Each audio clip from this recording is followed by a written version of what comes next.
Good evening again. I'm Ken McLeod. A special new tradition was launched in Hopkinton this morning. Hundreds gathered for the first ever Dick Hoyt Memorial Yes You Can road race. It was emotional, coming just days after the sudden death of Rick Hoyt. Rick was actually the race director for this event. He'd spent the last several months planning it. WBZ's Paul Burton was there. At the sound of the horn, a very special legacy was honored, and a new tradition kicked off in Hopkinton. Present us!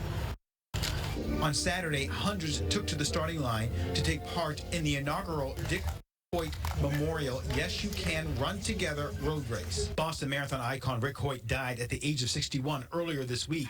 Rick and his father, Dick Hoyt, were longtime staples on the Boston course. The Hoyt family had been preparing for the first Dick Hoyt Memorial Road Race for the past few months in honor of Rick's dad, who died in 2021. This race was designed to honor Dad's memory, and with Rick's passing, it just took on a new significance. So we've doubled the effort, we've doubled the energy. Rick had cerebral palsy, which left him a quadriplegic.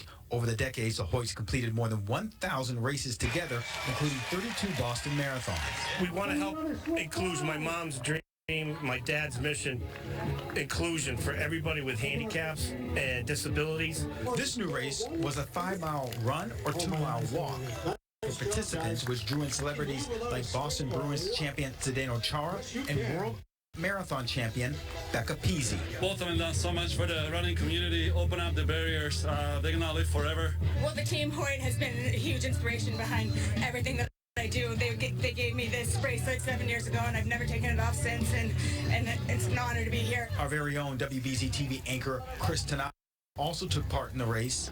And to see this overflow crowd at this first race today shows the impact they made on the community. When Rick passed earlier this week, registration for this event skyrocketed from 300 to more than 700 participants, and they absolutely annihilated their fundraising goal.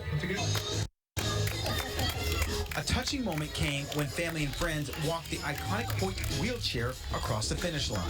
Just a very special day to remember all the family and what they're doing to change the world.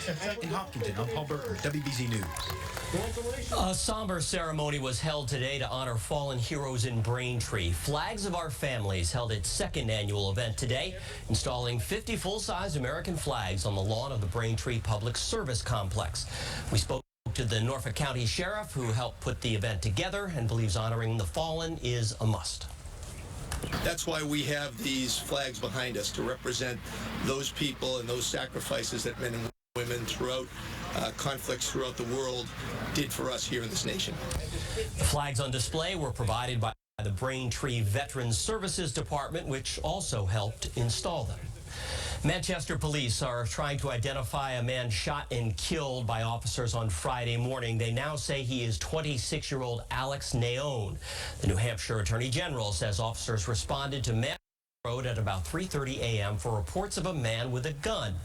Responding officers had some sort of quick interaction with Naone before several fired their weapons. Several of those involved were wearing body cameras.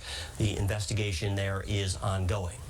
Some health news now. Scientists say artificial intelligence has helped them develop a new antibiotic to fight a dangerous type of drug-resistant bacteria. This new antibiotic, named Abotion, was able to control the growth of a deadly superbug. Doctors at the University of Pennsylvania teamed up with MIT and Harvard on its development. They used AI technology to sort through thousands of potential compounds to pinpoint a handful with the most promise. State regulators are now investigating the cyber attack that crippled one of the state's largest insurance providers. The Massachusetts Division of Insurance is monitoring the data breach that impacted Harvard Pilgrim customers. The ransomware attack happened more than a month ago, but the company didn't notify customers until this week that their personal information may have been stolen. State regulators are also trying to help patients and providers who are losing money because of this issue. The owners of electric cars are facing a headache this weekend thanks to a charging station outage all along the Mass Pike. Mass DOT says it has set up mobile battery chargers along the westbound pike today in Natick and Charlton. They'll be moved to the eastbound side for tomorrow and Monday. Well, have you ever dreamed of becoming a lighthouse keeper? Well, this is your chance. The federal government is offloading 10 lighthouses, including the Gurnet Light in Plymouth and the Nobska Light in Falmouth. While some will be sold at auction, the two in Massachusetts will be given away for free. Here's the catch. It has to go to agencies, nonprofits, or educational organizations that are willing to preserve them. The new owners would also have to agree to make them available to the public. Taunton police have welcomed a new member to their team. You're going to see Maggie, a 9-week-old golden retriever comfort dog. Maggie will be partnered with the department's co-response clinician. After some training, Maggie will help with de-escalation and provide some comfort to people who may be dealing with mental health issues. Maggie is named after the department's first female officer, Margaret Stevens. All right, let's get a check on that forecast now with meteorologist Jacob Wyckoff. Ken, we had a great day today with temperatures returning into the 70s and 80s, and we're going to be even milder